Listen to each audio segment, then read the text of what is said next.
माय माऊली नमस्कार. 18 पुराणातील एक पुराण श्री वामन पुराण महात्म्य कथासार विवाचन करत आहे. अध्याय 6. प्रथम श्री विष्णूला नमस्कार करून प्रारंभ करते. आपण मागच्या भागात वामन पुराणामध्ये रोमात महर्षीगत स्थित होते. वामन देवाचे बाहू म्हणजे आदिशा होत्या, कान म्हणजे दिशा होत्या. अश्विन कुमार कानात स्थित असून बलवान वायू नासिका होती. प्रसाद म्हणजे चंद्रमा तर धर्ममनाच्या ठिकाणी होता. या देवांच्या वाणीत सत्य विराजमान होते.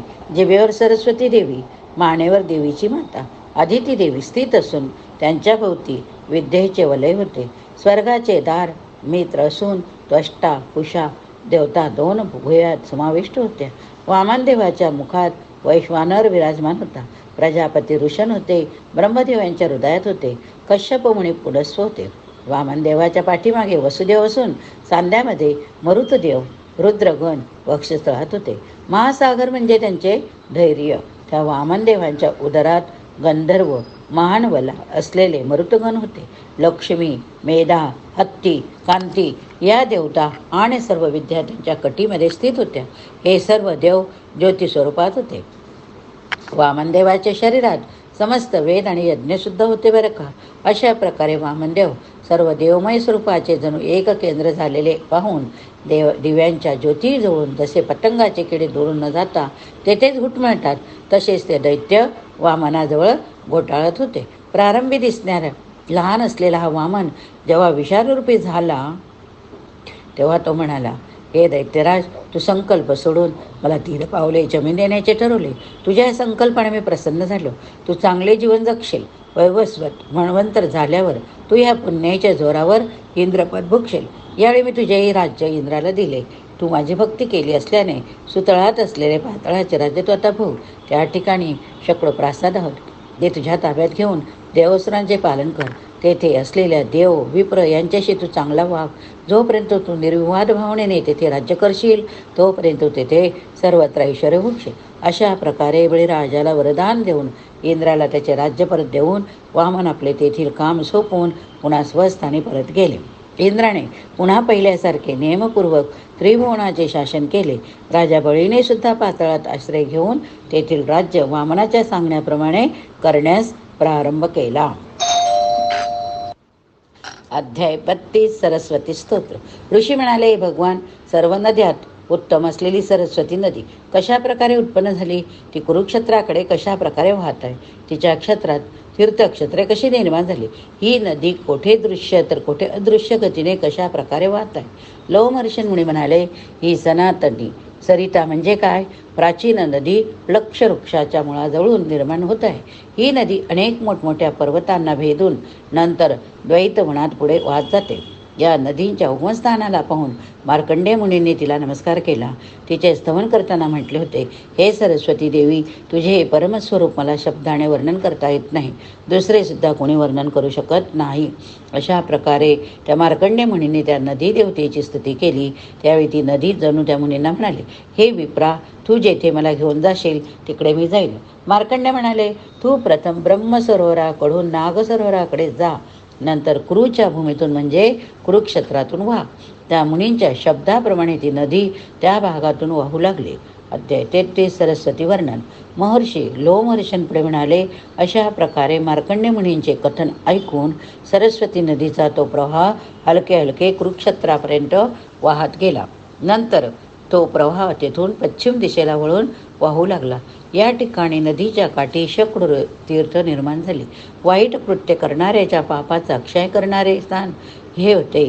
सरस्वतीसारख्या नदीत स्नान केल्याने पापक्षय लवकर होतो. मुक्ती 4 प्रकारची असते.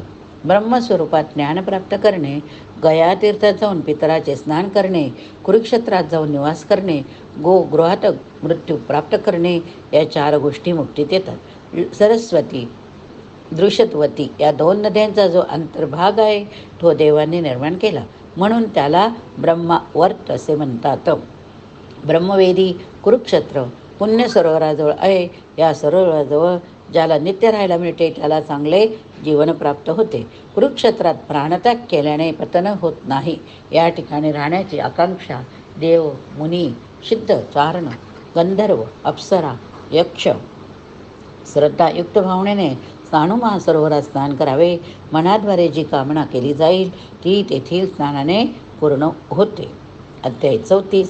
स्नान तीर्थ महत्व वर्णन. मुनींनी विचारले, हे भगवान, 7 वने कोणती? त्याचप्रमाणे भारतातील 7 पवित्र नद्या कोणत्या? सर्व तीर्थाचे तीर्थस्थानाचे फल काय? लोमहर्षण मुनी म्हणाले, हे मुनींनो, कुरुक्षेत्राच्या मध्यभागी सालवन आहे. कांबेक वन असे त्याला म्हणतात. शीतवन नावाचे दुसरे वन, आदितीवन, व्यासवन, फलवन, सूर्यवन, मधुवन अशी 7 वन. सरस्वती, वैतरणी, आपगा, मंदाकिनी, मधुस्रवा, कौशिकी, वृषदवती, हिरण्यवती या नद्या होय. फक्त सरस्वती नदी सोडली तर बाकीच्या सर्व नद्या वर्षा ऋतूतच वाहतात. या सर्वांचे जल परमपुण्यमय होय. या नद्यांमध्ये स्नान करावे. प्रथम रतुंकाचे दर्शन करून यक्षाला अभिवादन करून ही तीर्थयात्रा प्रारंभ करावी. नंतर आदिती वनात जावे. त्या वनात देवमाता आदितीने पुत्रप्राप्तीसाठी घोरतप केले होते. या वनातील नदी स्नान करून आदितीचे पूजन करावे. म्हणजे आदितीला जसा शूरपुत्र झाला तसा पुत्र आपणाला प्राप्त हो. नंतर विष्णू स्थानाकडे जावे. विमल तीर्थात स्नान करावे. विमलेश्वराचे दर्शन घ्यावे. एकादशीला भगवान बलदेवाचे दर्शन घ्यावे. यानंतर त्रिलोकी या ठिकाणी जाऊन ब्रह्मदेवाचे दर्शन घ्यावे. नंतर कौशिकीच्या संगमात संगम स्नान करावे. दक्षाश्रमात जाऊन दक्षेश्वर नाव शिवाचे घ्यावे. नंतर सालुकी या ठिकाणी जाऊन तेथे असलेले हर यांचे दर्शन घ्यावे. नंतर नागतीर्थात जाऊन स्नान करावे. येथे रात्रीचा मुक्काम करावा. द्वितीय द्वारपालाचे पूजन करावे. ब्राह्मणांना भोजन देऊन अपराधाची क्षमा याचना नम्रपणे करावी. नंतर पंचनद तीर्थाला जावे.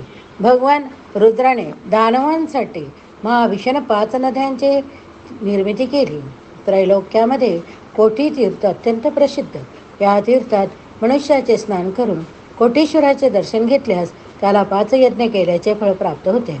अश्विन तीर्थावर जो श्रद्धावान आपली इंद्रिय ताब्यात ठेवतो तो भाग्यशाली, रूपसंपन्न व यशस्वी होतो. वराह तीर्थ प्रसिद्ध. त्याची निर्मिती विष्णूने केली. तेथे असलेल्या सोमतीर्थाला गेले पाहिजे.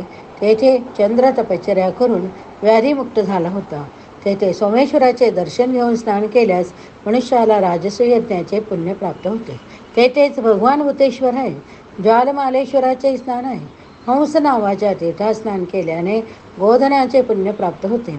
महादेवाचे मुंजवट तीर्थ आहे. तेथे स्नान करावे. त्यानंतर पुष्कर तीर्थात जाऊन पितरांचे अभ्यर्चन करावे. परशुरामाने हे पवित्र तीर्थ निर्माण केले. या ठिकाणी कार्तिक महिन्यात कन्यादान केल्याने जीवन सफल होते. या ठिकाणी महायक्ष कपिल स्वतः द्वारपाल होय असे म्हणतात. त्याच्या पत्नीचे नाव महायक्ष असे असून तिला उलुखल मेखला असे म्हणतात. तिने दुदुंबीचा नाश केला होता. अध्याय 35. नानातीर्थ वनवर्णन. लोमहर्षण मुनी म्हणाले, यानंतर तीर्थयात्रा करण्यासाठी रामसरोवराला जायला हवे. या ठिकाणी परशुरामाने क्षत्रियांच्या निपाताने 5 सरोवरे निर्माण केली. ब्रह्मचर्य व्रत धारण करून रामाने तयार केलेल्या या सरोवरात सतत स्नान केल्याचे माणसांना धनदौलत प्राप्त होते. या ठिकाणी स्नान केल्याने माणसाचे शरीर शुद्ध होते. यानंतर विस्तृत तीर्थात जाऊन स्नान करावे. येथे विष्णूने अनेकांना सन्मार्ग दाखवला होता. यानंतर श्री तीर्थाला जावे. तेथे सर्वोत्तम शाळीग्राम आहे. त्याचे दर्शन करावे. कपिल सरोवराला जावे. तेथून भवानी वनात जावे. तेथील तीर्थाचे स्नान करून दर्शन घ्यावे. संगिनी तीर्थ, ब्रह्माचार्य व्रत तीर्थ अशा तीर्थात स्नान केल्यानंतर द्वारपाल रंतुकाजवळ जाऊन पोहोचतो. तेथे सरस्वती तीर्थात स्नान केल्यावर तेथे राहत असलेल्या यक्षेंद्राचे दर्शन घ्यावे. ज्ञानप्राप्तीसाठी तेथे उपवास करावा. सुतीर्थकाला जावे. नंतर अवंतीपुराला जाऊन तेथील कामेश्वर तीर्थात स्नान करावे. असे म्हणतात की या तीर्थात स्नान केल्यावर मनुष्य अनेक व्याधीतून मुक्त होतो. येथे असलेल्या मातृतीर्थात माणसाने स्नान करावे. त्यामुळे स्नान करण्याची संतती व धन यांची वाढ होते. नंतर सीता नावाच्या तीर्थात स्नान करावे. अशा प्रकारे स्नान करील दर्शन घेत मानुष्य तीर्थाला जावे. अध्याय 36. तीर्थवर्णन. भाग 1. लोमहर्षण मुनीने आपल्याजवळ तीर्थासंबंधी माहिती ऐकणाऱ्या मुनींना पुढे म्हटले, या ठिकाणी महायक्ष कपिल स्वतः द्वारपाल असे म्हणतात. त्यांच्या पत्नीचे नाव मेक्ष असून तिला उलकुल मेखला असेही म्हणतात. तेथे दुदुंबीचा नाश केला. लोमहर्षी मुनीने आपल्याजवळ तीर्थासंबंधी माहिती ऐकणाऱ्या मुनींना म्हटले, अशा प्रकारे मानुषी तीर्थाच्या स्नानानंतर पूर्व दिशेला असलेल्या विख्यात नदीत हा पगा आहे. तेथे जाण्यासाठी एक कोसवरील तीर्थापासून जावे. या नदीत स्नान करून तिळाचे तर्पण करावे. त्यामुळे कुलोद्धार होतो असे म्हणतात. यानंतर ब्रह्मदेवाने स्थापन केलेल्या ब्रह्मादर नावाच्या ठिकाणी जावे. तेथे ब्रह्मर्षी कुंड, भरद्वाज, गौतम, जमदग्नी, कश्यप, विश्वामित्र, वशिष्ठ, अत्री हे 7 मुनी सप्तर्षी होऊन गेले. या 7 मुनींनी एकत्र येऊन हे अत्यंत दुर्लभ असे कुंड येथे तयार केले.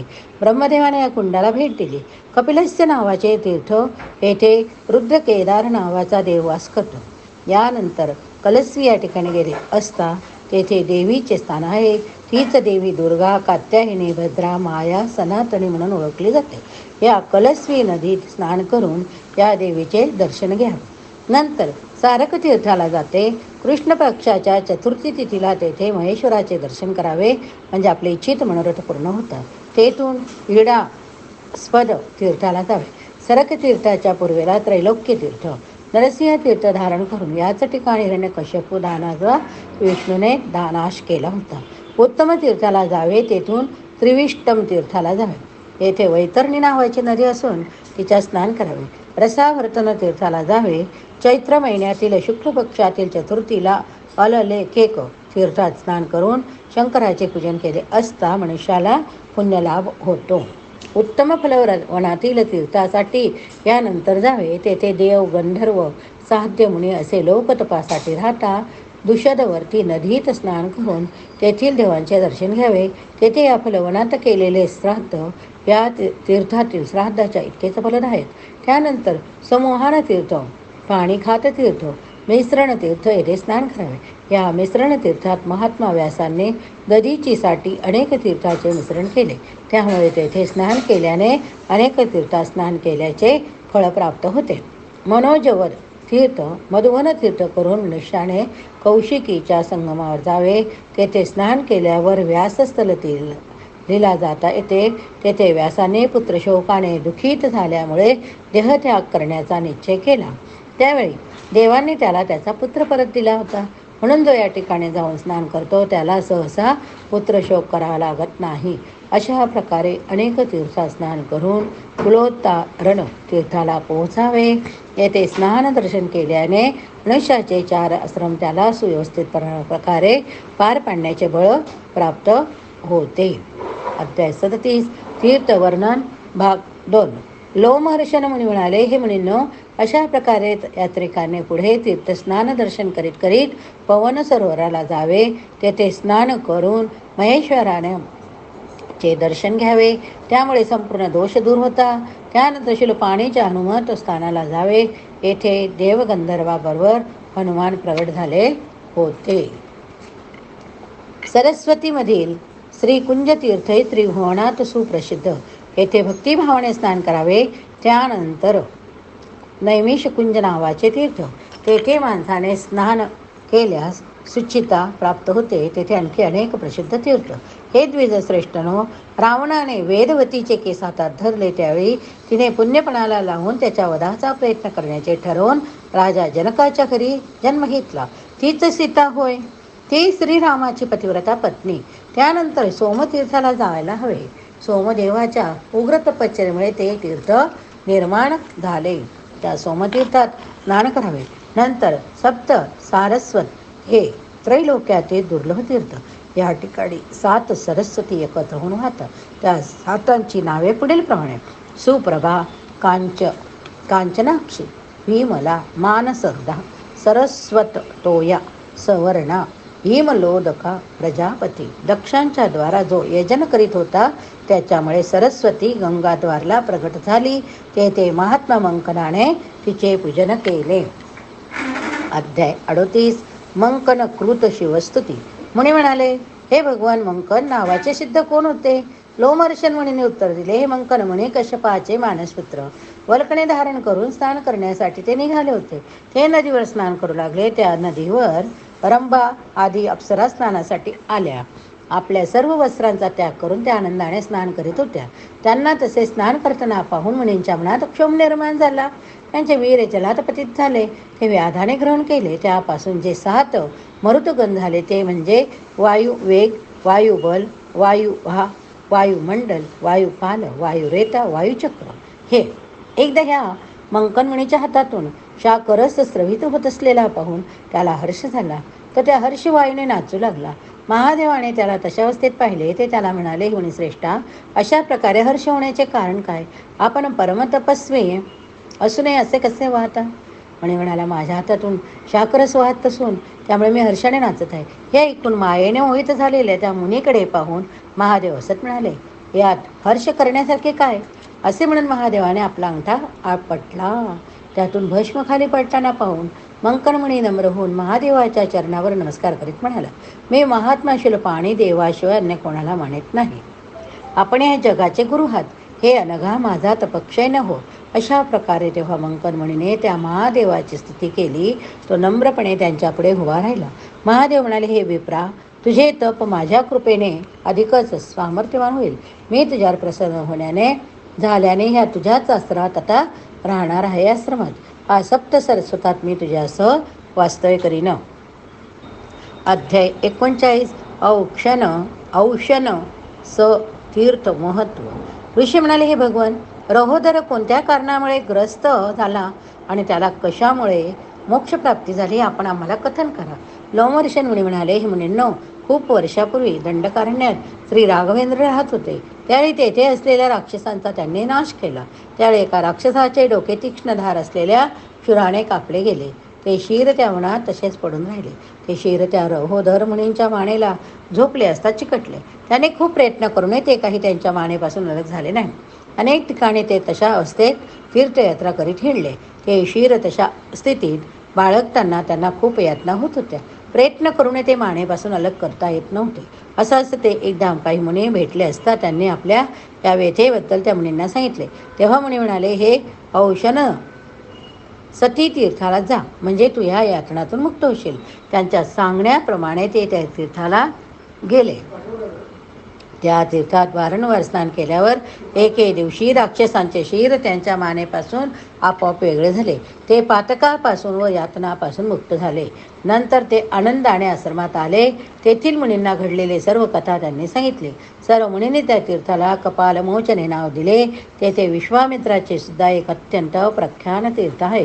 त्या तीर्थात स्नान केल्याने कोणीही मनुष्य बुद्धिवान गुणधर्मवान होतो, म्हणजे ब्राह्मण तत्वाला प्राप्त होतो. या तीर्थानंतर पृथुदक तीर्थाला जावे. नियमितपणे उपास करावा. तेथे सिद्ध महर्षी ऋषुगु या नावाचे होय. ते नेहमी गंगाधाराजवळच राहत होते. जेव्हा त्यांचा अंतकाळ आला तेव्हा त्यांनी आपल्या पुत्रांना जवळ बोलावून तीर्थाविषयी सांगितले. सरस्वतीच्या उत्तर तीर्थात जो आपल्या शरीराचा त्याग करतो, पृथुदक तीर्थात जो जप करतो, त्याला मृत्यू काही करू शकत नाही. अध्याय 40. अरुणा सरस्वती महत्व. मुनी म्हणाले, वशिष्ठ मुनीला अशा प्रकारे त्या नदीने का बरे प्रवाहातून वाहून नेले? लोमहर्षण म्हणाले, एकदा विश्वामित्र वशिष्ठ यांच्यामध्ये तप करण्यावरून चढाओढ निर्माण होऊन दोघात वैरभाव निर्माण झाला. साणू तीर्थात वशिष्ठांचा आश्रम आहे. त्यांच्या पश्चिम दिशेला विश्वामित्रांचा आश्रम. त्या ठिकाणी वशिष्ठ तप करीत होते आणि विश्वामित्र त्यांच्या मानाने काही प्रमाणात पहीन झाले होते. विश्वामित्राने योगबलाने सरस्वतीला आव्हान करून म्हटले की तू वशिष्ठाला तुझ्या प्रवाहाने वेढून त्याला इकडे घेऊन ये. तो माझ्याजवळ आला की मी त्याला निश्चितच मारीन. यात काही संशय नाही. हे ऐकून नदीला फार दुःख झाले. नदीचे ते दुःख पाहून विश्वामित्रांना राग आला. ते म्हणाले, तू वशिष्ठाला ताबडतोब घेऊन ये. नंतर ती नदी वशिष्ठापाशी गेली. नदीच्या पाण्याचा तो रडण्यासारखा आवाज ऐकून मुनींना तिला तिच्या रडण्याचे कारण विचारले. त्यावेळी त्या नदीने त्याला विश्वामित्राचे बोलणे कथन केले. विचार करून वशिष्ठ म्हणाले, तू मला विश्वामित्रासाठी खुशाल तुझ्या प्रवाहाने वाहून ने. त्याप्रमाणे पाण्याच्या प्रवाहात जप करीत बसलेल्या त्या मुनीला त्या नदीने वाहून नेले. त्यामुळे त्या नदीने तिचे स्तवन केले. हे सरस्वती, तू पितामह ब्रह्मदेवाचे सरोवरापासून निघाली. तुझ्या चांगल्या पाण्याने तू भोवतालचे भूमी व्याप्त केली. पुष्टी, धृती, कीर्ती, सिद्धी, कांती, क्षमा, स्वधा, वाणी सर्वांनी युक्त असलेले संपूर्ण जग तुझ्यासारख्या जलदायिनी नदीच्या तदीन हे देवी तुझ प्राण्यात वाणी रूपाने विराजमान. अशा प्रकारे त्या मुनीने त्या सरस्वतीचे स्तवन केले. या ठिकाणी हा भाग संपवूया. पुढील भागात पुढील कथा बघूया. प्रथम श्री विष्णूला नमस्कार करते.